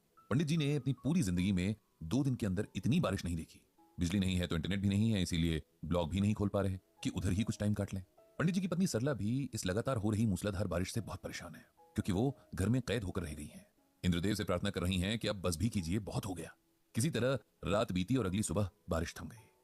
ऐसा लगा जैसे पूरा शहर नहा धोकर तरोताजा हो गया हो। पंडित जी रोज की तरह सुबह वॉक पर निकले तो हर तरफ पानी जमा हो रखा था। किसी तरह बचते बचाते पैर रख रहे थे, तभी दूर से उन्हें शर्मा जी आते दिखे। पंडित जी उन्हें देखकर बहुत खुश हुए। चलो, कोई तो मेरी तरह अपने नियम का पक्का है जो इस कीचड़ में भी वॉक पर निकल गया है। दोस्तों, यहां पर यह बताना जरूरी है कि आप सुन रहे हैं गीता ज्ञान कुकू एफएम पर। अब वापस चलते हैं पंडित जी पर। दुआ सलाम के बाद शर्मा जी ने पंडित जी से पूछा, जानते हैं पंडित जी, वो जो नदी पार बड़ा सा होटल बन रहा था ना, कल नदी में समा गया। ऐसा लगा जैसे 2 दिन ये बारिश उसी होटल को डुबोने के लिए हुई थी। नदी में ऐसी बाढ़ आई कि होटल की नींव तक पहुंच गई और उसे अपने साथ बहा कर ले गई। क्या? पंडित जी के मुंह से निकला। उन्हें वाकई बहुत हैरानी हुई और दिल में कहीं ना कहीं एक सेटिस्फैक्शन भी, क्योंकि वो जानते थे आज नहीं तो कल ऐसा कुछ होगा। अब जो हुआ उससे पंडित जी का गीता पर यकीन और भी गहरा हो गया। अब आप सोच रहे होंगे कि गीता पर यकीन और नदी की बाढ़ में इस होटल के डूब जाने का क्या रिलेशन है। ये रिलेशन समझने के लिए आपको सालों पहले की घटना सुननी होगी। तब ये शहर एक छोटा सा कस्बा यानी टाउन हुआ करता था। तब यहाँ ना तो पॉपुलेशन ज्यादा थी और ना पोल्यूशन। लोग कम थे तो भीड़ भी कम थी। सड़कें खुली खुली और आसमान एकदम साफ नीले रंग का हुआ करता था। फिर धीरे धीरे यहाँ भी डेवलपमेंट के नाम पर पेड़ काटे जाने लगे। इंडस्ट्रियल एरिया डेवलप होने लगे। जहां खेत हुआ करते थे वहां घर बनने लगे और जहां तालाब हुआ करते थे वहां पार्किंग्स बन गई। इस टाउन में जब ये सब हो रहा था तब पंडित जी की जनरेशन स्कूल वाली एज में थी। टाउन के बीचों बीच एक नदी हुआ करती थी जो पूरा साल तो लगभग सूखी रहती थी, लेकिन बरसात में जाने कहां से उसमें इतना पानी आ जाता कि लगने लगता पूरे शहर को ही डुबो देगी। ये नदी शहर के 2 हिस्से करती थी। दोनों हिस्सों के बीच जमीन आसमान का फर्क था। एक तरफ ठीक ठाक खाते पीते लोग रहते थे तो दूसरी तरफ गरीबों की बस्तियां थीं। दिन भर ये गरीब लोग अमीरों वाले हिस्से में काम करते और शाम होते ही अपने हिस्से की तरफ लौट जाते। गरीबों की बस्तियां अनऑथराइज थी, लेकिन वो लोग सालों से उस जगह पर रह रहे थे। इसीलिए उनमें से कुछ लोग गवर्नमेंट से मांग कर रहे थे कि उनके घरों को ऑथराइज कर दिया जाए, उन्हें लीगल हक दे दिए जाए ताकि उनका और उनके बच्चों का फ्यूचर सिक्योर हो सके।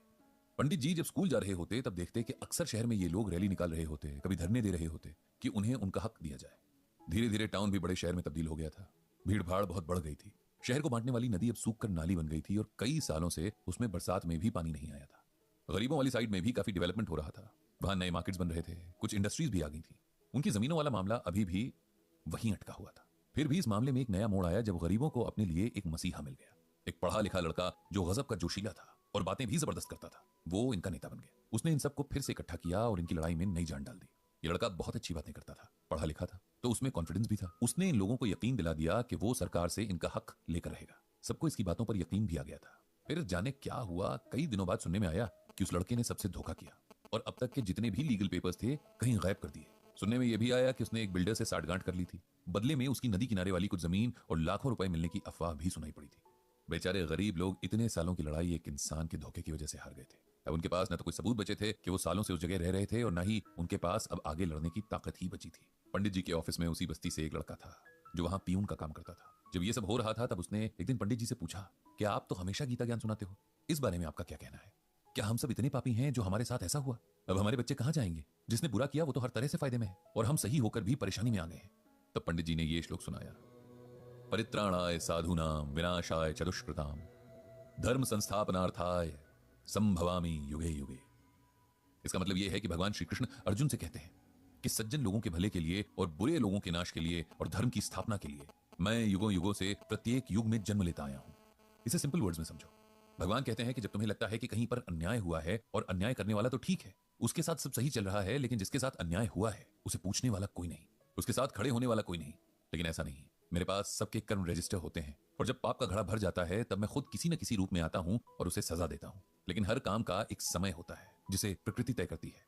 कर्मों के हिसाब से पनिशमेंट तय होती है, किसी की इच्छा से नहीं। कई बार न्याय में देरी होती है और लोगों का भरोसा उठ जाता है, लेकिन हमें अपना भरोसा और पेशेंस बनाए रखना चाहिए, अपना काम करते रहना चाहिए, जुल्म के खिलाफ आवाज उठानी चाहिए, और साथ ही यह विश्वास भी रखना चाहिए जब भगवान ने खुद गीता में कहा है कि वे न्याय करने आएंगे तो जरूर आएंगे। इस बात को कई साल बीत चुके हैं। नदी पार के लोगों को आखिर सरकार ने कहीं और जमीनें भी दे दी थी। इस तरह उनका स्ट्रगल जीत गया था, लेकिन न्याय होना अभी भी बाकी था। जिसने इन सब लोगों को धोखा दिया था उसने नदी किनारे एक बहुत बड़ा प्रोजेक्ट तैयार कर लिया था, एक बहुत बड़ा होटल जिसमें तमाम लग्जरीज मौजूद थी। अब पता चला कि कल की बारिश उस होटल को धराशायी कर गई थी। यह होना ही था, क्योंकि नदी तो कभी भी लौट कर आ सकती है। उसकी गोद में घर बनाना कोई समझदारी नहीं, लेकिन जब अक्ल पर पत्थर पड़े हों तो कोई क्या कर सकता है। आज पंडित जी को भगवान श्री कृष्ण की कही इस बात पर बहुत गहरा यकीन हो चला है कि वे हर युग में यानी समय समय पर आते रहेंगे। उनके आने का मतलब जरूरी नहीं कि वे भगवान राम या कृष्ण के रूप में ही आए। वे नेचर के किसी भी फॉर्म में आ सकते हैं, किसी इंसान के रूप में आ सकते हैं, मतलब किसी भी रूप में आ सकते हैं। सारी नेचर, सारा यूनिवर्स उनके कंट्रोल में है। इस तरह गीता में कही एक और बात को सच होते पंडित जी ने अपनी आंखों के सामने देखा। उन्होंने मन ही मन भगवान श्री कृष्ण को प्रणाम किया और सब पर कृपा करने की प्रार्थना की। और इसी के साथ गीता ज्ञान का ये एपिसोड यहीं समाप्त होता है, जिसे आप सुन रहे थे कुकू एफएम पर।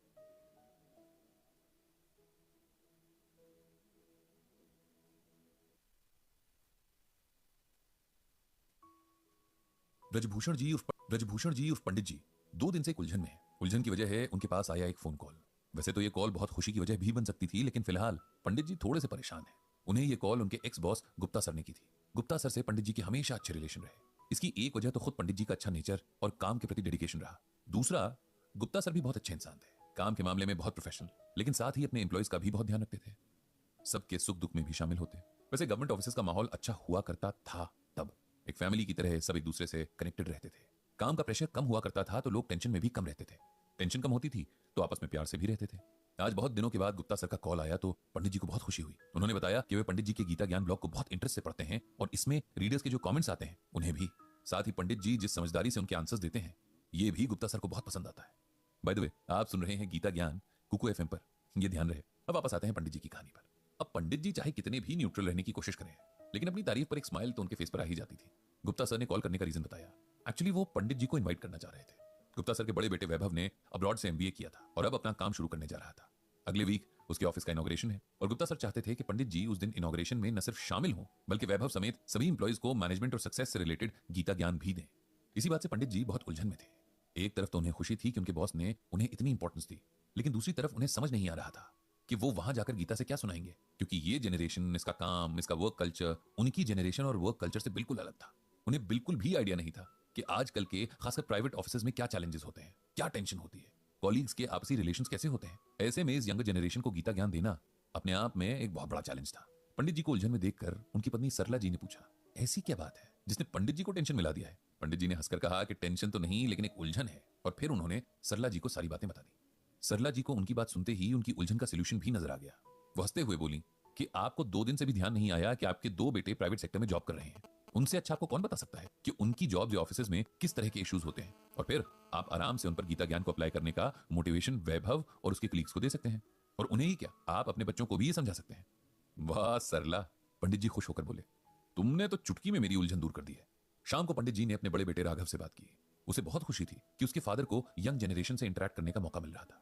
जब पंडित जी ने उससे सवाल किया कि उसकी जनरेशन को ऑफिस में किस तरह की प्रॉब्लम्स का सामना करना पड़ता है, किस तरह की टेंशन्स रहती हैं, वर्क कल्चर कैसा रहता है, तब राघव ने उन्हें बहुत डिटेल में बताया। पंडित जी हैरान थे कि इतनी कम उम्र में इन बच्चों पर कितना प्रेशर है। कैसे इनका एक एक मिनट टेंशन में बीतता है, खुद को प्रूव करने के लिए कितना टफ कंपटीशन रहता है कि सब एक दूसरे के दुश्मन बन जाते हैं। राघव ने कहा, यह सब तो आज के टाइम का एक बिटर ट्रूथ है जिससे हम भाग नहीं सकते। उससे बात करने के बाद पंडित जी ने अपनी श्रीमद् भागवत गीता खोल दी। वे दिल से चाहते थे कि अगर इनमें से एक दो बच्चों को भी गीता से कुछ सिखा पाएं, समझा पाएं, तो उन्हें लगेगा कि कुछ किया है। बहुत देर तक गीता ज्ञान में गोते लगाने के बाद आखिर पंडित जी के हाथ कुछ मोती लग ही गए थे। जिस दिन गुप्ता सर के बेटे के ऑफिस का इनॉग्रेशन था, उस दिन सुबह सुबह ही पंडित जी सरला जी के साथ तैयार होकर वहां पहुंच गए थे। उन्हें बहुत खुशी हो रही थी कि मॉडर्न फैसिलिटीज वाले इस ऑफिस की शुरुआत प्रॉपर पूजा पाठ और हवन के साथ हो रही थी। नई सोच के साथ खानदानी संस्कारों का यह जोड़ उन्हें बहुत अच्छा लगा था। जब पूजा पाठ और हवन संपन्न हो गया, तब कॉन्फ्रेंस हॉल में बैठे गुप्ता सर ने बड़ी रिस्पेक्ट के साथ पंडित जी का इंट्रोडक्शन दिया। पंडित जी झिझकते हुए आगे बढ़े और गुप्ता सर के पास पहुंच गए। उन्होंने सर को धन्यवाद कहा और वैभव के साथ सारे स्टाफ को बेस्ट विशेस भी दी। अब पंडित जी ने सबके साथ श्रीमद् भगवत गीता से चुने हुए कुछ मोती बांटना शुरू किया। प्यारे बच्चों, मुझे बहुत खुशी है कि आप लोगों ने अपनी लाइफ के बहुत बड़े स्टेप को आज लिया है। मैं भगवान श्री कृष्ण से प्रार्थना करूंगा कि आप सबको सक्सेस दें। अब मैं आपको भगवान श्री कृष्ण के कुछ वचन सुनाना चाहता हूं और उम्मीद करता हूं कि इससे आपको कुछ हेल्प मिलेगी। पहला श्लोक कुछ इस तरह से है, योगस्थः कुरु कर्माणि संग त्यक्त्वा धनंजय सिद्धये सिद्धयोः समो भूत्वा समत्वं योग उच्यते। इस श्लोक का अर्थ कुछ इस तरह से, भगवान श्री कृष्ण अर्जुन से कहते हैं कि हे धनंजय, कर्म न करने का आग्रह त्याग कर यश अपयश के विषय में संबुद्धि होकर योग धर्म का अर्थ होता है कर्तव्य। अब इसे सिंपल वर्ड्स में समझाता हूँ। हम लोग धर्म का सही मतलब ही नहीं जानते। हमें लगता है धर्म का मतलब पूजा पाठ करना, व्रत उपवास करना, तीर्थ यात्राएं करना या रोज मंदिर जाना है, जबकि धर्म सिर्फ यही नहीं है। भगवान श्री कृष्ण ने गीता में कर्तव्य यानी ड्यूटी को ही धर्म कहा है। भगवान कहते हैं कि अपनी ड्यूटी को पूरा करने में कभी यश अपयश और नफा नुकसान नहीं देखना चाहिए। इससे पहले यह क्लियर होना चाहिए कि हमारी ड्यूटी क्या है। ड्यूटी का मतलब प्रोफेशनल ड्यूटीज ही नहीं, पर्सनल ड्यूटीज भी हैं। अपने परिवार और अपनी सोसाइटी के प्रति हमारी रिस्पॉन्सिबिलिटीज तय होना जरूरी है। जब ये तय होगा तब लाइफ में हमारी प्रायोरिटीज भी सेट होंगी और हर काम के लिए बेटर रिजल्ट्स मिलेंगे और मन भी शांत रहेगा। मन में शांति होगी तो हर काम अच्छा होगा। अपनी ड्यूटीज को पूरा करते हुए कभी नफा नुकसान नहीं देखना है। अगर आपको लगता है कि आप सही हैं, तब अपना काम करते जाना है। दूसरा श्लोक इस तरह से है, नास्ति बुद्धिर्युक्तस्य न चायुक्तस्य भावना न चाभावयतः शांतिर शांतस्य कुतः सुखम। इस श्लोक का मतलब इस तरह है, योग रहित पुरुष में निश्चय करने की बुद्धि नहीं होती और उसके मन में भावना भी नहीं होती। ऐसे भावना रहित पुरुष को शांति नहीं मिलती और जिसे शांति नहीं, उसे सुख कहां से मिलेगा। इसे सिंपल वर्ड्स में ऐसे समझिए कि हम में से हर कोई व्यक्ति अपने लिए सुख चाहता है। इसके लिए हम सारी जिंदगी भटकते रहते हैं, मेहनत करते हैं, एक दूसरे से लड़ते झगड़ते हैं, लेकिन हम भूल जाते हैं कि सुख बाहर नहीं, हमारे अपने मन में है। हम लोग सुख को बाहर ढूंढते हैं और वो कभी भी नहीं मिलता। जिसे कुछ देर के लिए मिले भी तो फिर खो जाता है। सबसे जरूरी बात जो हमें समझनी है वो ये है कि जिसके मन में शांति ना हो, उसे कभी सुख नहीं मिल सकता। इसीलिए सुख पाने के लिए मन पर कंट्रोल होना बहुत जरूरी है। आपके टारगेट्स पूरे होने का सुख, प्रमोशन का सुख, सब टेम्पररी है अगर आपके मन में शांति नहीं है। इसीलिए पहले अपने मन को शांत रखें। अगर ये हो गया तो कुछ भी इम्पॉसिबल नहीं है। इसके बाद पंडित जी ने कुछ और गीता ज्ञान की बातें शेयर की, सुनने वालों के कुछ डाउट्स क्लियर किए और बहुत सारे सवालों के जवाब दिए। ये एक बहुत ही इंटरेक्टिव सेशन था जिसमें पंडित जी ने भी बहुत कुछ सीखा। जल्द फिर आने का प्रॉमिस करके पंडित जी और सरला जी वापस आ गए और इस तरह कुकू एफएम पर गीता ज्ञान का ये एपिसोड यहीं खत्म होता है।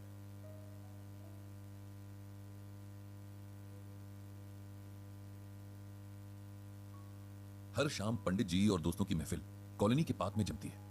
कई सालों से ये रूल है कि सबके सब शाम 6 बजे पार्क के एक फिक्स कोने पर पहुंचकर बैठ जाएंगे। सर्दियों में ये टाइम 5 बजे का होता है। ये रूल तभी टूटता है जब कोई बीमार हो, कहीं गया हो या मौसम खराब हो। सब के सब रिटायर्ड हैं, अब करने को कुछ काम नहीं और घर के बाकी लोग अपने डेली रूटीन्स में इतने बिजी हैं कि इनके लिए किसी के पास टाइम नहीं। इसीलिए पार्क में बैठकर एक दूसरे से अपना सुख दुख बांट लेते हैं। कुछ अपनी कह लेते हैं, कुछ दूसरों की सुन लेते हैं। इसके अलावा भी बहुत सारी बातें हैं, जैसे कि देश दुनिया की बातें, पॉलिटिक्स की बातें वगैरह वगैरह। दोस्तों, यहाँ पर ये जानना जरूरी है कि आप सुन रहे हैं गीता ज्ञान कुकू एफएम पर। अब वापस आते हैं पंडित जी और उनके दोस्तों पर। पिछले कुछ दिनों से दोस्तों की ये महफिल थोड़ा उदास उदास सी रहती है। इस मंडली का एक मेंबर इसे छोड़कर जा रहा है। मंडली को ही क्या, वो तो इस कॉलोनी को ही छोड़कर जा रहा है। जाना नहीं चाहता है फिर भी जा रहा है। ऐसे में मन तो उदास हो गए। जिस मेंबर की बात हो रही है उसका नाम है सत्यनारायण दुबे और जहां वो जा रहे हैं उस जगह का नाम है ओल्ड एज होम। सत्यनारायण जी की पत्नी की डेथ को 20 साल होने को आए हैं। इनका इकलौता बेटा भी कई साल पहले अब्रॉड सेटल हो गया है। सत्यनारायण जी अब एकदम अकेले पड़ गए हैं। कभी कभी उनका एक भतीजा आ जाता है जब उन्हें डॉक्टर या बैंक तक जाने की जरूरत पड़ती है। भतीजा इसी शहर में रहता है। पिछले कुछ वक्त से सत्यनारायण जी की हेल्थ ठीक नहीं रहती। कभी ब्लड प्रेशर ठीक नहीं रहता तो कभी शुगर लो हो जाता है। भतीजा भी जॉब करता है, इसीलिए रोज रोज तो नहीं आ सकता। इसीलिए उनके बेटे ने इस प्रॉब्लम का ये सोल्यूशन निकाला है कि उन्हें ओल्ड एज होम भेज दिया जाए ताकि वहां उनकी सही से देखभाल होती रहे। पंडित जी को भी इस बात का अच्छा नहीं लग रहा है, लेकिन इसमें कोई कर भी क्या सकता है। बच्चों और बुजुर्गों को एक जैसी केयर की जरूरत होती है। पंडित जी के सभी दोस्त उदास हैं। जब सत्यनारायण जी साथ होते हैं तब सब नॉर्मल बातें करने की कोशिश करते हैं, लेकिन जिस दिन वो नहीं आते तब उनका ही टॉपिक लेकर बैठे होते हैं। कोई उनकी किस्मत को दोष दे रहा होता है तो कोई उनके बेटे की अपब्रिंगिंग को। कोई जमाने को ही दोषी ठहरा देता है कि इस जमाने के बच्चों में तो शर्म लाज भी नहीं बची है। एक हमारा जमाना था जब माँ बाप के लिए सारी दुनिया की दौलत छोड़ दिया करते थे, वगैरह वगैरह। सत्यनारायण जी तो खुद इस बात की मिसाल थे। पंडित जी को अक्सर सत्यनारायण जी की जवानी के दिन याद आ जाते थे। पूरे शहर में उनके चर्चे थे। लोग उन्हें कलयुग का श्रवण कुमार तक कहते थे, क्योंकि उन्होंने अपने पेरेंट्स की सेवा करने में कोई कसर नहीं छोड़ी थी। सत्यनारायण जी के पेरेंट्स बहुत लंबी एज तक जिंदा रहे। 4 बहनों के इकलौते भाई थे सत्यनारायण जी। बहनें तो शादी के बाद अपने घर चली गईं, इसीलिए पेरेंट्स की रिस्पॉन्सिबिलिटी सत्यनारायण जी को निभानी थी, जिसे उन्होंने बहुत अच्छे से निभाया। सुबह सुबह उठकर ऑफिस जाने से पहले अपने पेरेंट्स को नाश्ता बनाकर खिला दिया करते थे, क्योंकि उनकी वाइफ बच्चों के स्कूल जाने की तैयारी में बिजी रहती। पेरेंट्स के रूम से लेकर कपड़ों तक की साफ सफाई की जिम्मेदारी खुद लेते थे, क्योंकि उस दौर में सब अपने काम खुद ही करते थे। कामवाली रखने या नौकर रखने का न तो चलन था, न ही इतने पैसे लोगों के पास हुआ करते थे। जब उनके पापा बीमार पड़े तो उन्हें हर दूसरे दिन ऑफिस से छुट्टी लेनी पड़ती। बॉस की डांट भी इस वजह से खानी पड़ती, लेकिन उन्होंने इस बात से कभी माथे पर शिकन नहीं आने दी।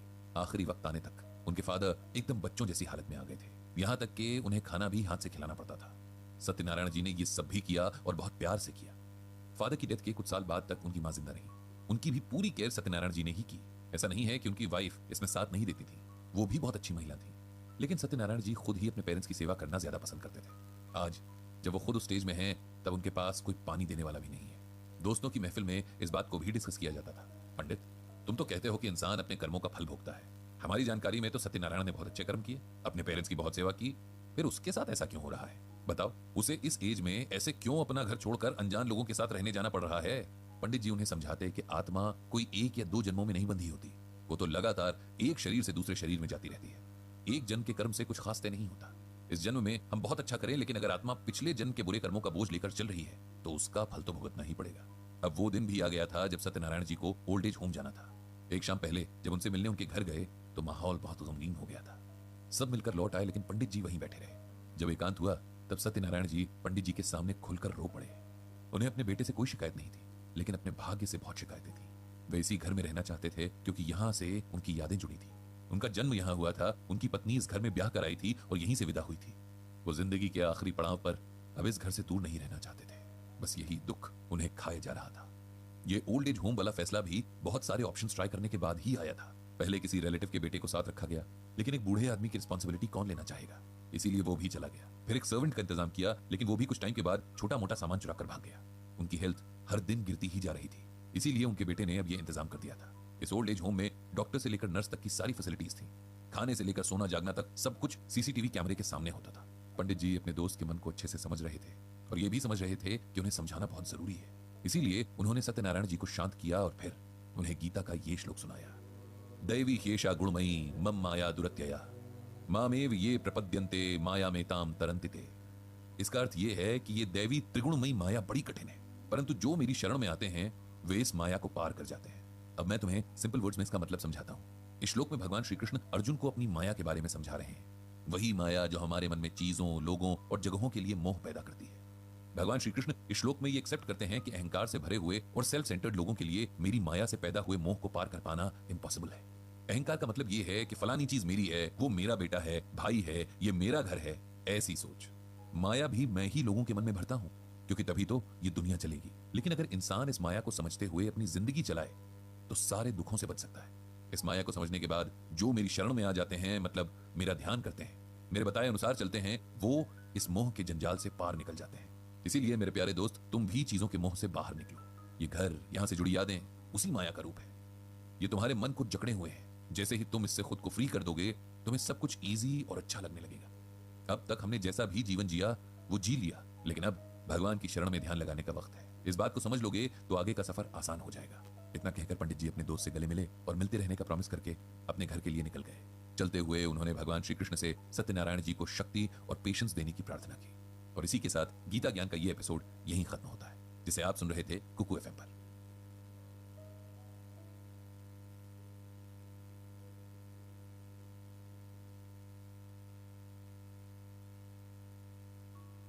ब्रिजभूषण जी उर्फ पंडित जी को गीता ज्ञान देने के लिए जिस जगह से बुलावा आया है, वो जगह ऐसी है कि कोई भी शरीफ इंसान वहां जाना तो दूर, उसका नाम तक सुनकर कांप जाता है।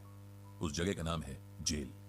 दोस्तों, आप सुन रहे हैं गीता ज्ञान कुकू एफएम पर पंडित जी वहां पहुंचे कैसे? तो हुआ यूं कि पंडित जी के एक फ्रेंड है बालकृष्ण शर्मा, उसके सन इन लॉ यानी दामाद प्रभाकर जेल पुलिस में काम करते हैं, जेल सुपरिंटेंडेंट है। उन्होंने कल पंडित जी को कॉल किया कि वे बहुत टाइम से अपने ससुर जी के कहने के बाद पंडित जी का गीता ज्ञान ब्लॉग पढ़ रहे हैं और उनसे बहुत इंप्रेस्ड है। वे चाहते हैं कि पंडित जी उनकी जेल में कैदियों को गीता ज्ञान के कुछ सेशंस दें। उन्होंने बताया कि जेल में इस तरह की बहुत सारी एक्टिविटीज चलती रहती हैं ताकि कैदी भी थोड़ा स्पिरिचुअलिटी की तरफ आए और उनमें कुछ सुधार हो। पंडित जी ने उनके इस इन्विटेशन को बहुत खुशी से एक्सेप्ट कर लिया। अगर सोसाइटी का कुछ भी भला उनकी वजह से हो सकता है तो उन्हें इसमें खुशी ही मिलती है। प्रभाकर और उन्होंने एक संडे का दिन तय किया कि इस दिन वे कैदियों को 1 घंटे का सेशन देंगे। अगर सब ठीक रहा तो धीरे धीरे सेशन का टाइम बढ़ाएंगे। फिर क्या था, संडे के दिन सुबह 10 बजे पंडित जी प्रभाकर के साथ जेल पहुंच गए। जैसा उन्होंने सुना या फिल्मों में देखा था, जेल वैसी डरावनी जगह भी नहीं थी। सब कैदी अपने कामों में बिजी थे। कोई फर्नीचर बनाने का काम कर रहा था तो कोई सब्जियों की क्यारियों में पानी डाल रहा था, कोई कपड़े सी रहा था तो कोई रद्दी पेपर से एनवेलप्स बना रहा था। कुल मिलाकर सब अपने काम में लगे थे। प्रभाकर बड़ी रिस्पेक्ट के साथ पंडित जी को एक हॉल में ले गया जहां दीवारों पर बड़ी अच्छी अच्छी बातें लिखी थी। पंडित जी और प्रभाकर के बैठने के लिए वहां कुर्सी लगी हुई थी और कैदियों को बैठने के लिए फर्श पर दरी बिछाई गई थी। अब धीरे धीरे सभी कैदी हॉल के अंदर आने लगे। उन्हें देखकर कौन कह सकता था कि इन्होंने किसी को मारा होगा, किसी को चोट पहुंचाई होगी, चोरी की होगी या इससे भी ज्यादा किसी का बुरा किया होगा। इस वक्त वे सब बिल्कुल आम इंसानों की तरह थे। न उनके चेहरे पर किसी तरह की क्रूरल्टी थी, न ही कोई ऐसी बात कि कोई पहचान सके कि उन्होंने कोई क्राइम भी किया होगा। हाँ, उनमें से कुछ चेहरे उदास जरूर थे, कुछ सर शर्म से झुके थे और कुछ आंखों में बहुत सारा गिल्ट था। उन सबको देखकर पंडित जी को बहुत बुरा लग रहा था। हमारे कर्म हमें कहां से कहां ले जाते हैं। कई बार हमारे हालात इतने खराब हो जाते हैं कि सही गलत के बीच का फर्क ही हम समझ नहीं पाते और फिर वो हो जाता है जो इंसान को जेल जैसी जगह पर ले आता है। खैर, अब जो हो चुका उसे तो बदला नहीं जा सकता, लेकिन आगे के लिए कुछ बेटर किया जा सकता है, पंडित जी ने अपने मन में सोचा। प्यारे दोस्तों, मेरा नाम ब्रजभूषण है, लेकिन प्यार से सब लोग मुझे पंडित जी कहकर बुलाते हैं। मैं कोई पूजा पाठ करने वाला पंडित नहीं हूं, बस किसी ने ये नाम दे दिया है तो बस सब यही कहकर बुलाते हैं। आपके सुपरिंटेंडेंट साहब ने बहुत प्यार से मुझे आपके बीच बुलाया तो मुझसे रहा नहीं गया। मैं भी आपसे मिलना चाहता था, इसीलिए आ गया। मैं आपको किसी किस्म का कोई उपदेश देकर बोर नहीं करूंगा। मैं बस कुछ ऐसी बातें करूंगा जो शायद आपकी मदद करेंगी अपने समय को अच्छे से काटने में और अपने आने वाले कल को अच्छा बनाने में। जब आप यहां से निकलकर बाहर की दुनिया में जाएंगे तब वहां आत्मसम्मान यानी डिग्निटी के साथ सर्वाइव करने में आपको मदद होगी। तो चलिए शुरू करते हैं। सबसे पहले मैं चाहूंगा कि आप लोग मुझसे जो भी आपके मन में सवाल है वो पूछें, जो भी आप फील करते हैं या जिन क्वेश्चंस के आंसर आपको नहीं मिल रहे हैं। मैं कोशिश करूंगा कि श्रीमद् भगवद गीता, जो कि खुद भगवान की वाणी है, उसमें ढूंढकर आपके सवालों के जवाब दे सकूं। अगर आज मुझे जवाब ना भी पता हो तो अगले सेशन में आपके लिए जवाब ढूंढकर लाने की पूरी कोशिश करूंगा। तो जिसे भी कुछ पूछना हो पूछ सकता है। पूरे हॉल में सन्नाटा सा छा गया। ऐसा नहीं था कि किसी के मन में सवाल नहीं थे, बल्कि शायद ही कोई होगा जिसके मन में सवाल ना हो, लेकिन एक हिचक थी कि कैसे पूछे। खुद को लेकर इतना गिल्ट था कि कॉन्फिडेंस खत्म सा हो गया था। पंडित जी ने एक बार फिर कहा कि आप लोग ये ना सोचें कि आपके सवाल से मैं या सुपरिंटेंडेंट साहब या आपके बाकी साथी क्या सोचेंगे। आप बस पूछिए जो कुछ भी मन में है। तब एक यंग सा लड़का खड़ा हुआ। वो बहुत दुबला पतला सा था। उसके चेहरे पर गहरी उदासी थी, जैसे उसने जीवन की उम्मीद ही खो दी थी। सर, मेरा नाम राहुल है। मेरी एज 24 साल है, 24 ईयर्स। मैं यहाँ चोरी के इल्जाम में कैद हूँ। वो चोरी जिसके बारे में मैंने खुद ही पुलिस स्टेशन में जाकर बात की थी, बताया था कि मैंने की है। मैं आपसे जानना चाहता हूँ कि जो गिल्ट मुझे दिन रात खाया जा रहा है उससे मैं बाहर कैसे निकलूं। मेरी बॉडी तो यहाँ सजा काटकर फ्री हो जाएगी, लेकिन मेरा मन इस गिल्ट से कैसे फ्री होगा। ये सवाल सुनकर पंडित जी ने कहा, राहुल, थोड़ा सा अपने बारे में बताइए। सर, मैं एक मिडिल क्लास फैमिली से हूँ। मेरे माँ बाप बहुत पैसे वाले तो थे नहीं, लेकिन सोसाइटी में उनकी इज्जत थी। हम 3 भाई बहन हैं। मेरी दोनों बहनें बहुत अच्छी हैं, पढ़ाई में बहुत सिंसियर हैं और माँ बाप की बातें मानने वाली हैं। शुरू में मैं भी ऐसा ही था, लेकिन टीनेज में आते आते गलत संगत में पड़ गया और वहीं से मेरी बर्बादी शुरू हो गई। शुरू में मैं भी ऐसा ही था, लेकिन टीनेज तक आते आते गलत संगत में पड़ गया और वहीं से मेरी बर्बादी शुरू हो गई। मुझे नशे की आदत पड़ गई। मैं स्कूल बंक करने लगा, घर से पैसे चुराकर उनसे खुद और अपने दोस्तों को नशा कराता। अब स्कूल से मेरे घर कंप्लेंट्स आने लगी तो मेरे पेरेंट्स ने मुझ पर सख्ती करना शुरू कर दिया। इस बात ने मुझे और भी जिद्दी बना दिया। मैं हर तरीके से उन्हें परेशान करता। उन्हें परेशान देखकर मुझे बड़ी अजीब सी खुशी मिलती। मेरी बहनों ने भी मुझे समझाने की बहुत कोशिश की, लेकिन पता नहीं मुझ पर क्या हावी हो गया था जो मुझे किसी की भी बात समझ ही नहीं आती। फिर मेरी बड़ी सिस्टर की शादी तय हो गई। पूरी फैमिली इसकी तैयारियों में बिजी थी। मेरे फादर ने सालों से मेहनत करके, सेविंग्स करके जो पैसे बचाए थे, उनसे सिस्टर के लिए ज्वेलरी वगैरह का अरेंजमेंट किया था। शादी से ठीक 1 दिन पहले मैंने अपनी नशे की लत के आगे हार मान ली और अपने ही घर में चोरी करके अपनी बहन के गहने बेच दिए और अपने दोस्तों के साथ सारे पैसे नशे में उड़ा दिए। जब इस बात का मेरे फादर को पता चला तो उन्हें हार्ट अटैक आ गया। किसी तरह उनकी जान बची, लेकिन बहन की शादी टूट गई क्योंकि ससुराल में मेरी इस हरकत का पता चल गया था। मुझे सबका इतना अफसोस हुआ कि मैंने खुद ही थाने जाकर अपनी चोरी की बात कबूल कर ली, क्योंकि मेरे पेरेंट्स ने चोरी की रिपोर्ट की थी, इसीलिए मुझे अरेस्ट कर लिया गया। मेरे पिताजी मुझसे इतना नाराज थे कि उन्होंने पुलिस को मुझे जेल में ही रखने को कहा। मतलब उन्होंने अपनी रिपोर्ट वापस नहीं ली। इस तरह मैं तब से जेल में हूँ। मुझे अपनी गलती का पूरा एहसास है। मैं सुधरना भी चाहता हूँ, लेकिन मुझे लगता है अब मुझे कोई माफ नहीं करेगा। अगर मैं यहाँ से बाहर गया तो मेरा फ्यूचर नहीं होगा। मेरा गिल्ट मुझे अंदर ही खाए जा रहा है। मैं क्या करूं पंडित जी कि मुझे इस गिल्ट से छुटकारा मिले। राहुल, मैंने तुम्हारी बात सुनी और समझ ली है। मुझे खुशी है कि तुम्हें अपनी गलती का एहसास हुआ और अब तुम सुधरना भी चाहते हो। रही बात गिल्ट की, तो जब तुम्हें अपनी गलती का पूरा एहसास है तब इसे अपने मन में मत पालो। गीता में भगवान श्री कृष्ण कहते हैं कि अपि चेत्सु दुराचारो भजते मामन्य भाग साधुरेव समन्तव्य सम्यक व्यवसितो ही सह। ये श्लोक गीता के 9वें अध्याय में है। इसका मतलब है कि यदि कोई बहुत ही दुराचारी व्यक्ति भी प्रेम व भक्ति के अनन्य भाव से हमको भजता है तो वो साधु है, क्योंकि उसने भली भांति निश्चय कर लिया है कि परम पिता परमेश्वर कृष्ण के भजन के समान अब अन्यत्र कहीं कुछ नहीं है। सिंपल वर्ड्स में कहूं तो जिस पल तुमने अपना जुर्म मान लिया और उसे ना दोहराने का खुद से वादा कर लिया, तुम उसके बोझ से मुक्त हो गए। तुम्हारे शरीर को तो दुनिया के कानून के हिसाब से सजा मिल ही रही है, लेकिन तुम अपने मन को अगर भगवान श्री कृष्ण को डेडिकेट कर दोगे तो वो शांत हो जाएगा। उसे इस जुर्म की सजा से मुक्ति मिल जाएगी और तब तुम बाहर जाकर भी शांति से जी पाओगे। तुमने जो भी अपराध किया जानबूझकर या अनजाने में, उसकी सजा मिलना तय है। लेकिन अगर तुम खुद को अभी संभाल लो, आगे से ये ना करने की ठान लो, तो आने वाले जीवन और जन्मों को सुधार लोगे। मैं तुम्हारे अच्छे फ्यूचर की कामना करता हूं। इसके बाद पंडित जी से और भी कैदियों ने सवाल पूछे, जिनमें से कुछ के जवाब उन्होंने दिए, कुछ के अगले सेशन के लिए रख दिए। इस तरह 1 घंटे का यह सेशन समाप्त करके पंडित जी वहां से चले गए। और इस तरह कुकू एफएम पर गीता ज्ञान का ये एपिसोड अब यहीं खत्म होता है।